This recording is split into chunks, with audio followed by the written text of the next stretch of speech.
Il existe un point sur la planète où une étroite voie maritime soutient l'essentiel de l'économie mondiale.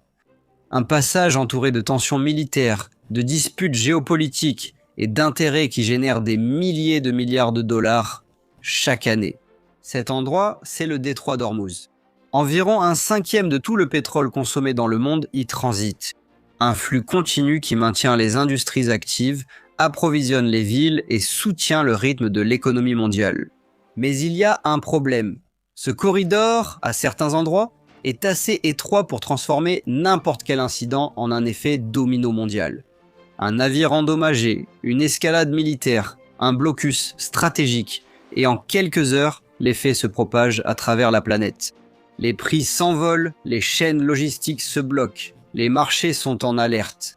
Et c'est face à cette fragilité qu'une question inévitable se pose. Si Hormuz s'arrête, qui peut maintenir le flux énergétique mondial? Restez avec nous dans les prochaines minutes et découvrez quels pays ont réellement un plan pour échapper à l'un des plus grands goulets d'étranglement de l'économie mondiale. Pour mesurer l'ampleur de ce problème, il faut savoir où il se produit.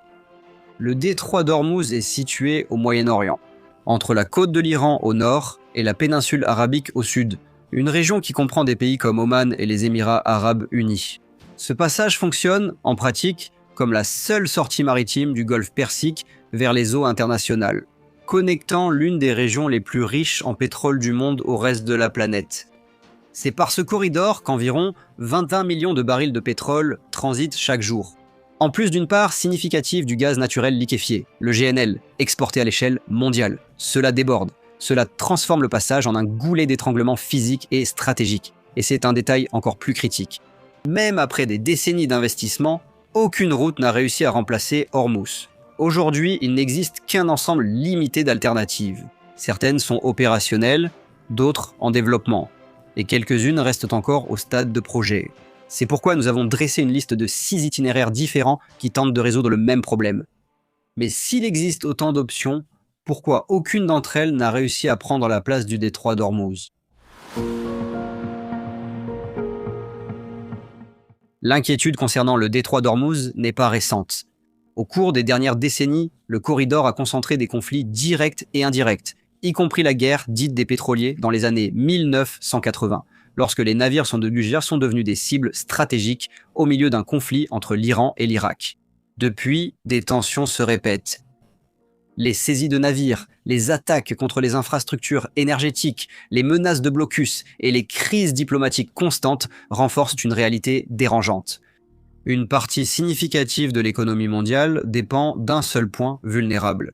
Et lorsque ce point est menacé, comme c'est le cas dans les tensions actuelles entre l'Iran et les États-Unis, l'impact est immédiat. Les prix du pétrole augmentent, les chaînes de production sont affectées et des pays entiers doivent réagir rapidement pour éviter la pénurie et l'effondrement logistique. D'ailleurs, c'est précisément ce passé qui a poussé certains pays à agir. L'Arabie Saoudite a investi dans un oléoduc qui traverse le pays jusqu'à la mer Rouge. Les Émirats arabes unis ont créé une route directe jusqu'à Fougera, en dehors du golfe Persique. L'Irak a prévu de nouvelles connexions terrestres. Mais il y a un détail important. Aucune de ces solutions n'a été conçue pour remplacer complètement le détroit d'Ormuz. Elles ont été mises en place avec un objectif plus pragmatique, réduire le risque. Et cela soulève une question encore plus intéressante. Si aucune solution ne résout le problème à elle seule, lesquelles de ces alternatives fonctionnent réellement et lesquelles restent seulement sur le papier? Pour mieux comprendre qui a vraiment un plan pour échapper à la dépendance du détroit d'Ormuz, il faut séparer les initiatives en 3 catégories claires. Ce qui fonctionne déjà, ce qui est en évolution et ce qui appartient encore au domaine des hypothèses. Commençons par ce qui est opérationnel. L'Arabie Saoudite dispose aujourd'hui de l'alternative la plus robuste disponible. Il s'agit d'un oléoduc Est-Ouest, également connu sous le nom de pétroline.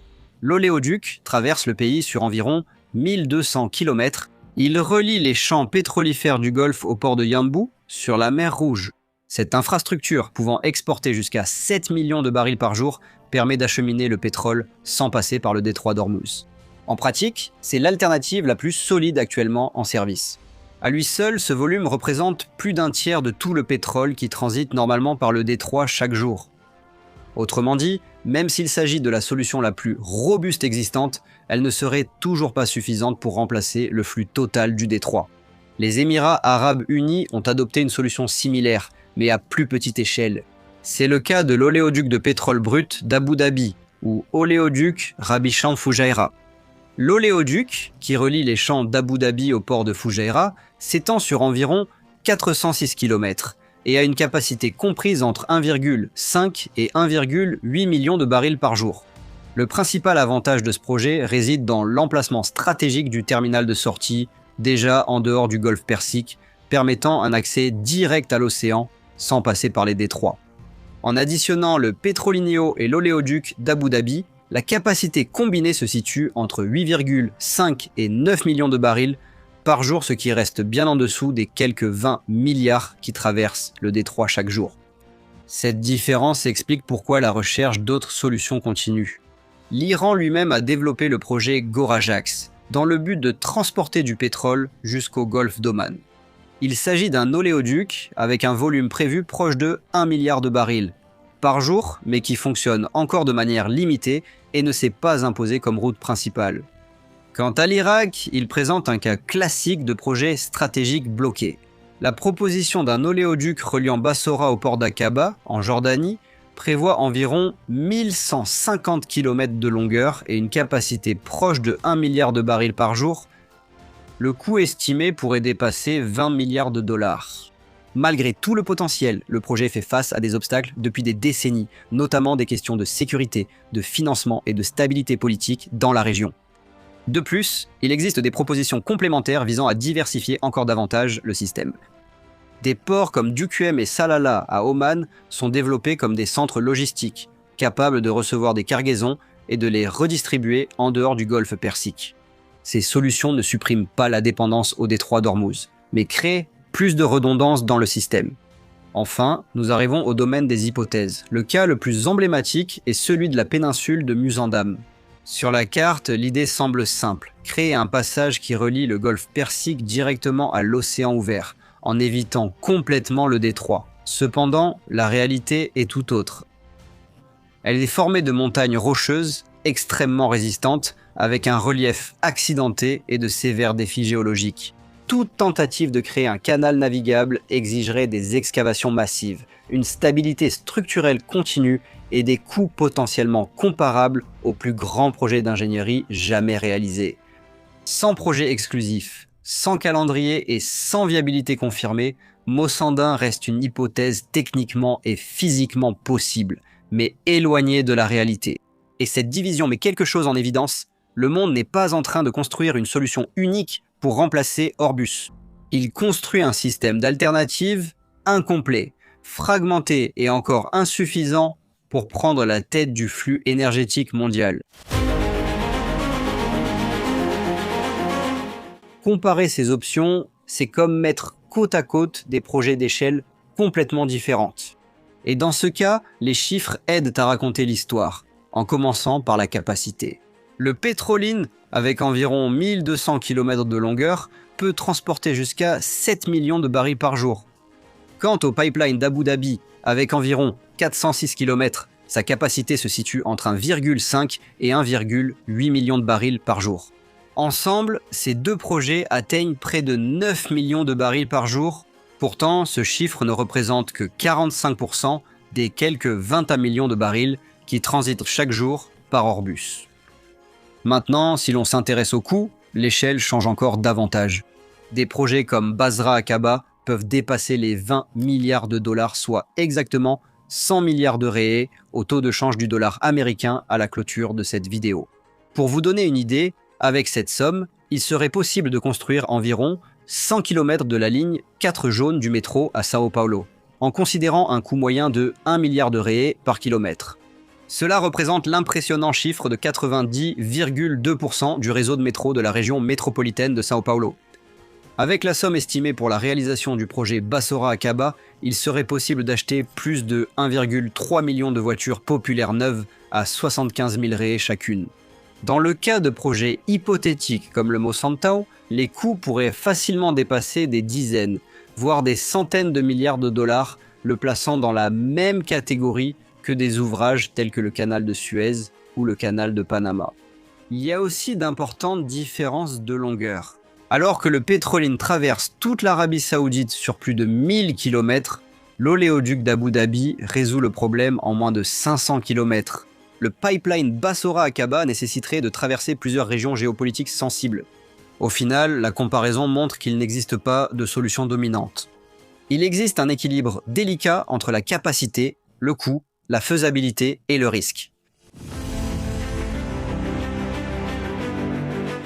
L'avenir des routes qui contournent Hormuz s'oriente vers un scénario de redondance, et non de substitution. Même avec de multiples projets en opération ou en développement, le volume total disponible en dehors du détroit ne représente encore qu'une fraction du volume qui y transite quotidiennement. En d'autres termes, dans la pratique, le monde continuera de dépendre d'Hormuz à court et moyen terme. Mais il existe un facteur encore plus critique et moins flexible, le gaz naturel liquéfié ou GNL.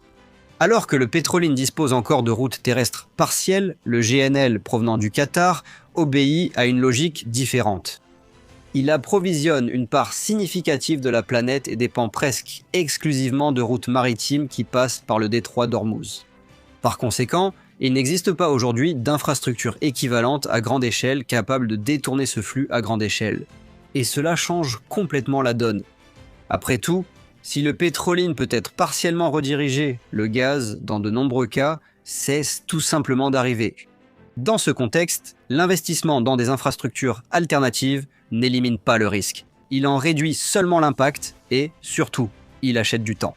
En créant des itinéraires complémentaires, les pays parviennent à maintenir une partie du flux actif, à augmenter la prévisibilité logistique et à éviter des effondrements immédiats en cas de crise. Au final, la question n'est pas de savoir qui peut remplacer le détroit d'Hormuz, mais qui peut continuer à fonctionner malgré lui. L'Arabie Saoudite et les Émirats Arabes Unis montrent que de véritables alternatives existent déjà. D'autres pays essaient d'atteindre ce niveau et certaines idées restent encore au stade de l'hypothèse.